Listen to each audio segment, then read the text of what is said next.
Düşen kar yaprak, dökülen yaprak, ayrılığı katı, ötülen yaprak. Kaçar ağaç bilen, baki hoşlaşır, geri gidelim onlarlaşır. Kaçar ağaç bilen, baki hoşlaşır, geri gidelim onlarlaşır. Duyun yâre, kar yaprak gelip bağlar. Çıta bulup düşün ağır karlar. Duyun yâre, kar yaprak gelip bağlar. Çıta bulup düşün ağır karlar. Hidayet geldim varacak yarına. Belki ben hep varım, belki ben hep varım, belki ben hep varım.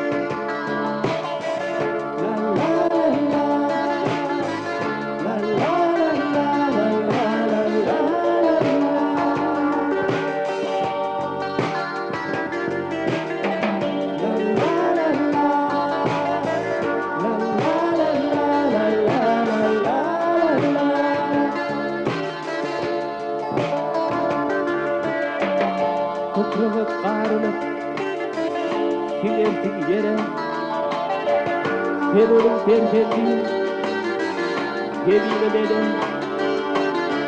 Kış geçip üstünden, baharlı yaz geldi, yerine bağlara, korktun şimdi. Kış geçip üstünden, baharlı yaz geldi, yerine bağlara, korktun şimdi. Gerekip kıylanır, gelip bağlara. Çıta bulup düşün alır bağlara.